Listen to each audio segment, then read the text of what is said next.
para os abrigos, de forma a saber de que maneira a gente pode ajudar. Estamos buscando doações, estamos fazendo doações, e essa semana, na semana passada, alguns deputados foram, nessa semana eu, junto com outros deputados que ainda não estiveram no abrigo, irão ao abrigo.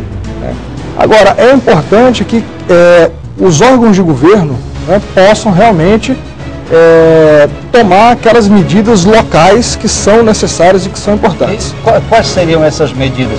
Urgentes, claro, né? Urgentes. Primeiro, vale ressaltar um aspecto importante.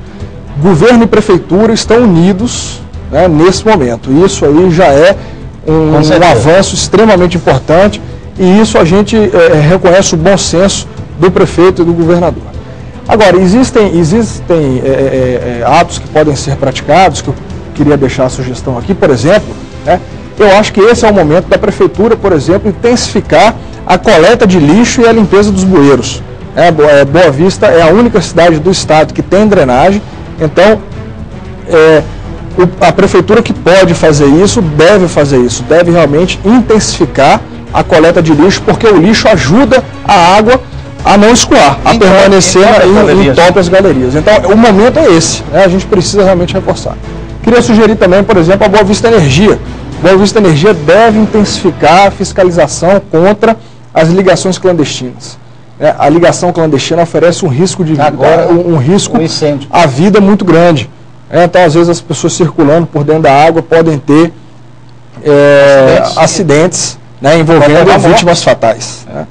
Então, é importante que quem tiver com a casa alagada, que realmente saia de casa. Eu sei que os prejuízos materiais, às vezes, nos preocupam, nos deixam tristes, mas é importante sair de casa para que não haja acidentes graves.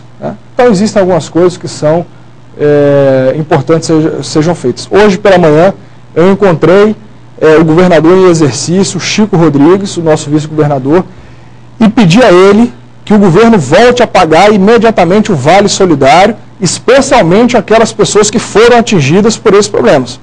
Já que o governo está recadastrando, ainda não tem a condição de pagar para todos, mas pelo menos para aquelas pessoas que de uma maneira ou de outra, direta ou indiretamente, foram atingidas por esse problema, mesmo que não tenham deixado as suas casas, mas estão em áreas que enfrentam dificuldade, enfrentam alagamento, que o governo volte a pagar o Vale Solidário, porque estão sem trabalhar, né, Rodrigo? Muitos estão sem trabalhar, não tem de onde tirar nada. Tem uma pequena marcenaria, tem uma carpintaria em casa. Sem dúvida. Esses aí não podem mais trabalhar. E é importante, não só a questão do alimento, que nós estamos buscando doação, mas a questão do material de construção, porque muita gente vai precisar refazer parte de suas casas. Como vai? Então, o governo precisa cadastrar essas lojas de material de construção no programa Vale Solidário, para que essas lojas, quanto mais loja puder receber o Vale Solidário, melhor, porque muita gente vai ter que comprar um tijolo, um saco de cimento, uma telha para poder refazer alguma parte de sua casa. Então, a gente está muito preocupado, estamos acompanhando, todos os deputados estão, todos os órgãos estão, e aí eu tenho certeza que com a união a gente vai conseguir sair dessa com o menor prejuízo possível. Com certeza. Rodrigo, nós estávamos conversando aqui, estavam passando aí a situação lá do bairro Paraviana hoje. Olha só, deputado. Veja só, que situação. A situação salvando não é que só pode. A periferia. Não. Diferente dos outros anos. Esse aqui é um bairro considerado área nobre. Área nobre. Então, você mesmo frisou, o Rio Branco já rompeu todos os recordes pedidos. E a gente precisa repensar muito bem, especialmente os investimentos públicos. Depois de tudo isso que aconteceu, mais do que nunca, governo e prefeitura precisam investir na construção de moradias fora de área de alagamento. Agora, uma outra preocupação, deputado, é com relação ao abastecimento na capital. Porque os supermercados, as mercearias, elas estão vivendo do estoque.